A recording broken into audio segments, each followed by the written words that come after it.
This is the story of David, a 23-year-old man who thought he had all the time in the world to figure out his life. Like many young people, he struggled with insecurities, loneliness, and personal habits he kept hidden, thinking they didn't really matter. But one ordinary day turned into a nightmare when David's heart stopped during a freak medical emergency. He claimed he crossed into a realm of light and love, where he met Jesus. What happened next, and what Jesus revealed about the habits David thought were harmless, left him forever changed. Here's David's testimony in his own words. It started like any other day. I was home, scrolling through my phone, putting off the mountain of things I knew I needed to do. I wasn't feeling great. I'd had a weird chest tightness earlier, but I shrugged it off. Probably just stress, I thought, popping an energy drink to wake myself up. I had been staying up late the past few nights, and my sleep schedule was a mess. Deep down, I knew my lifestyle wasn't healthy, but I was young. I figured I had time to get my act together. That afternoon, everything changed. I was alone in my apartment, halfway through a TV show, when the tightness in my chest came back. Only this time, it was worse. A cold sweat broke out across my forehead, and I couldn't catch my breath. I tried to stand, but my legs felt like jelly. Panic set in as my vision started to blur. What's happening to me? I thought, fear gripping me as I collapsed to the floor. The last thing I remember was a ringing in my ears and the sound of my own heartbeat pounding like a drum. Then nothing. No pain, no fear, just silence. When I opened my eyes, I wasn't in my apartment anymore. I was somewhere else entirely. The first thing I noticed was the light. It wasn't like any light I'd ever seen before, not harsh or blinding, but soft, warm, and everywhere. It wrapped around me like a blanket, making me feel safe in a way I hadn't felt in years. I looked down at myself, expecting to see the floor of my apartment, but instead, I was standing on what I can only describe as a glowing pathway. It stretched out before me, endless and inviting. At first, I thought I was dreaming. This can't be real, I said out loud, but my voice sounded different, calmer, clearer. I took a few steps forward, and with each step, the light seemed to grow brighter, yet it didn't hurt my eyes. I could hear a faint sound in the distance, like music, but not the kind you'd hear on Earth. It was deeper, richer, and it filled me with a sense of peace I couldn't explain. Then, I felt it, a presence. I couldn't see anyone yet, but I knew I wasn't alone. It wasn't a threatening feeling. It was comforting, like being with someone who knew you better than you knew yourself. I stopped walking, unsure of what to do, when a voice spoke, not with words, but directly to my heart. "Come closer," it said, full of love and understanding. I knew without being told who was calling me. That's when I saw him. Jesus. I don't know how I knew it was him. I just did. He wasn't like the paintings or statues I'd seen growing up. There was no crown of thorns, no flowing robes. He appeared as pure light, but it wasn't just the way he looked. It was how he made me feel. The moment I stood in his presence, every fear, every regret, every ounce of shame I'd carried melted away. He didn't speak at first. He just looked at me, and in that gaze, I felt seen in a way I never had before. It was as if he knew every secret I'd ever kept, every mistake I'd ever made, and loved me anyway. I wanted to cry, but I couldn't. Instead, I felt this overwhelming urge to listen, to let him show me what I needed to see. Then he spoke, and his voice was unlike anything I'd ever heard. Gentle but powerful, like it carried the weight of the universe. "David," he said, "you've been living in shadows, but now it's time to step into the light." His words stopped me cold. What have I learned about myself? I repeated, confused. I didn't know how to answer. My mind raced, searching for the right thing to say, but he didn't seem to be waiting for a perfect response. Instead, he looked at me patiently, as if he already knew what I was thinking. I started to speak, fumbling over my words. I guess I've learned that I've made mistakes," I said, my voice trembling. "I've wasted so much time. I've let myself get stuck in bad habits. I don't know how to fix it."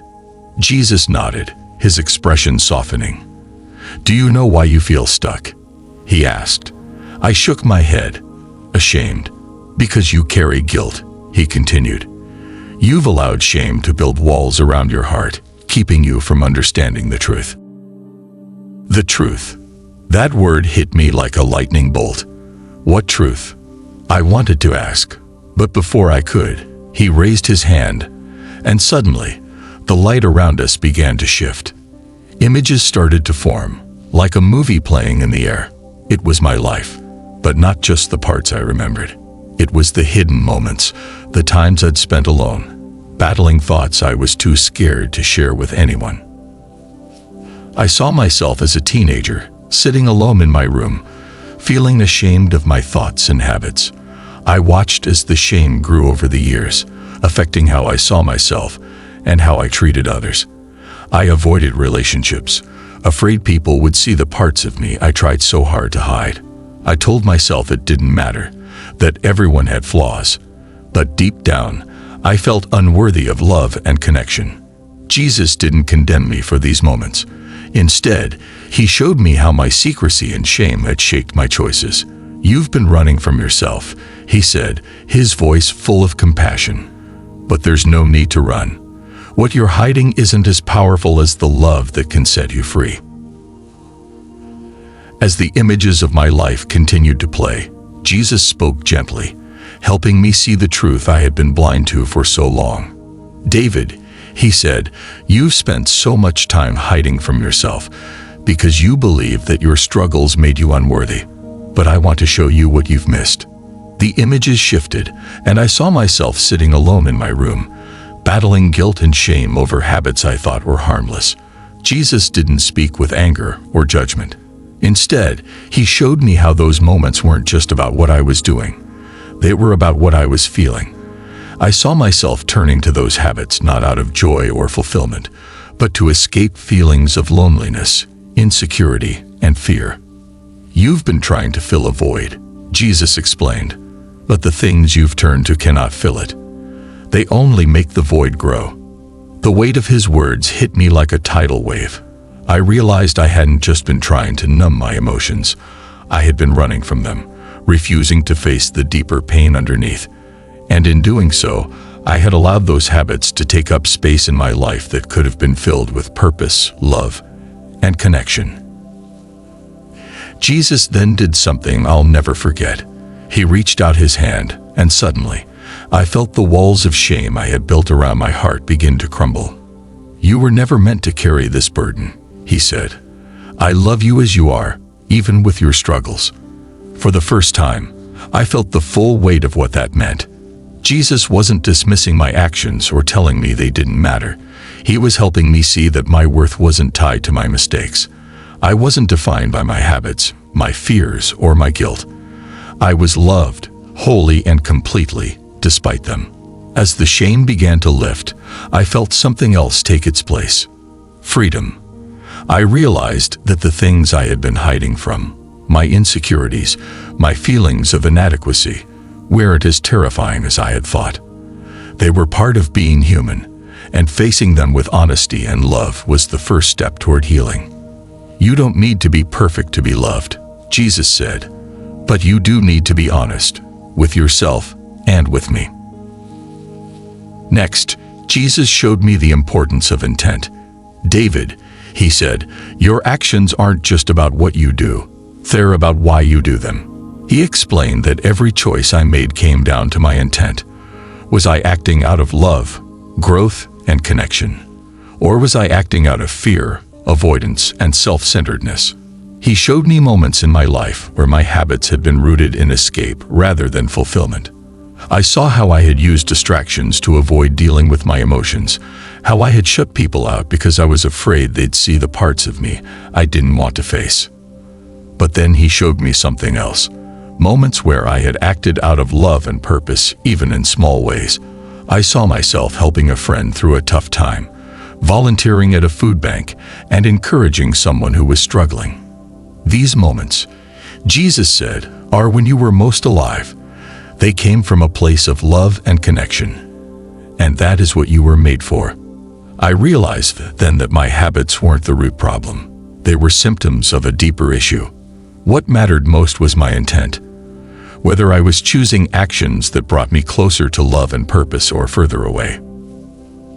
Jesus then showed me the ripple effects of my habits, not just on my life, but on my spirit. Every choice you make, he said, plants a seed. Over time, those seeds grow into the person you become. I saw how my habits, left unchecked, had taken up space in my life that could have been used for growth and connection. They had shaped my priorities, my relationships, and even how I saw myself. I realized that every time I chose to escape rather than face my emotions, I was reinforcing a cycle of avoidance and disconnection. But Jesus didn't leave me in despair.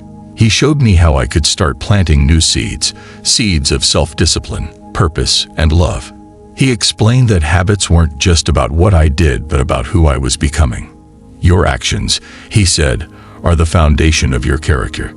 Choose wisely. Finally, Jesus gave me a vision of what my life could look like if I chose a different path. I saw myself living with balance and self-respect, no longer controlled by the habits that had once defined me. In this vision, I wasn't perfect. I still faced struggles and challenges, but I approached them with honesty, discipline, and a sense of purpose. I saw how freeing it felt to live without shame, to face my emotions head-on instead of running from them. I saw myself building stronger relationships, opening up to others in ways I never had before. I saw the time and energy I had once wasted being used to help others, to pursue my passions, and to grow as a person. You were created for more than this, Jesus said, his voice filled with love. You were created to love, to grow, and to live with purpose. Don't settle for anything less. When the vision faded, I felt a renewed sense of hope. I knew that change wouldn't be easy, but for the first time, I believed it was possible. I wasn't stuck. I had the power to choose a different path, one that aligned with the person I wanted to become. As the vision shifted again, Jesus spoke about forgiveness, not just for others, but for myself. David, he said, the shame you carry is a barrier to healing. Forgiveness is the key to setting yourself free. At first, I didn't understand. Forgive myself. For what? I had always believed forgiveness was something you gave to others when they hurt you. But Jesus showed me that the guilt I carried, the resentment I held against myself, was weighing me down more than anything else. I saw moments from my life where I had failed or fallen short. Times I had hurt others, but also times I had hurt myself by believing I wasn't good enough. You are not meant to live in a prison of self-condemnation. Jesus said, forgive yourself as I forgive you. Only then will you be able to move forward. He then showed me how forgiveness didn't mean excusing my actions or pretending they didn't matter. Instead, it was about acknowledging my mistakes, learning from them, and choosing to grow. It was about releasing the chains of guilt and shame, so I could embrace the freedom to change. Jesus turned my attention to humanity as a whole. He showed me how so many people, like me, live with shame and fear that keep them stuck in cycles of guilt and disconnection. I saw people of all ages and backgrounds struggling with their own habits and insecurities, often hiding their pain because they believed they were alone. These struggles are universal, Jesus said, but they don't have to define you. Humanity's greatest challenge is not imperfection. It is forgetting that you are loved, even in your imperfection.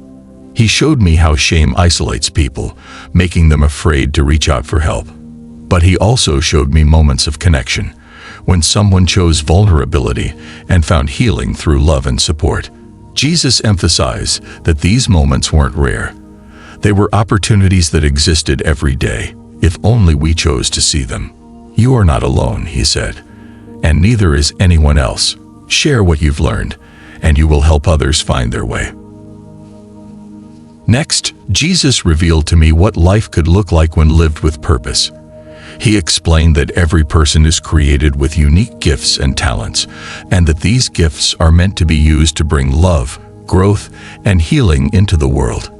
"David," he said, "you've been looking for meaning in the wrong places. Your purpose isn't to be perfect.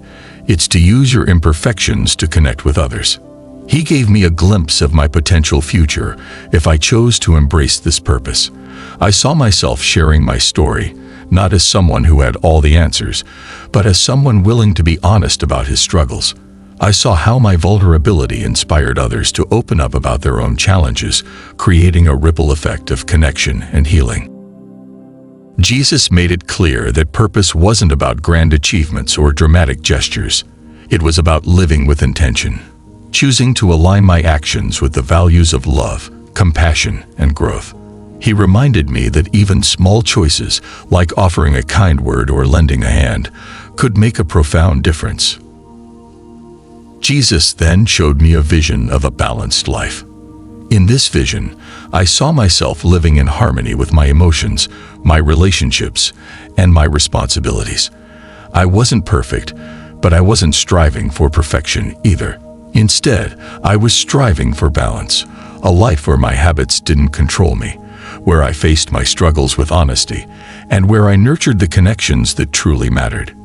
In this vision, I saw myself letting go of the distractions that had once consumed me. I was spending more time with friends and family, building relationships based on trust and vulnerability. I was pursuing my passions with a sense of joy and purpose, rather than using them to escape from my feelings. Most importantly, I saw how this balance brought peace, not the fleeting kind that comes from avoiding problems, but the deep, lasting peace that comes from living in alignment with who you are meant to be. Jesus explained that this balance wasn't something I could achieve overnight. It was a daily choice, a commitment to live with intention, and to prioritize what truly mattered. Finally, Jesus gave me a glimpse of the future, not just my future, but the future of humanity. He showed me a world where people were beginning to wake up to the importance of connection, purpose, and self-awareness. It wasn't a perfect world, but it was one where progress was being made. In this vision, I saw communities coming together to support one another, breaking down the walls of shame and judgment that had divided them for so long. I saw people having honest conversations about their struggles, finding strength in their shared humanity. I saw a renewed focus on mental and emotional health, with people learning to care for themselves and each other in deeper, more meaningful ways. Jesus explained that this future wasn't guaranteed.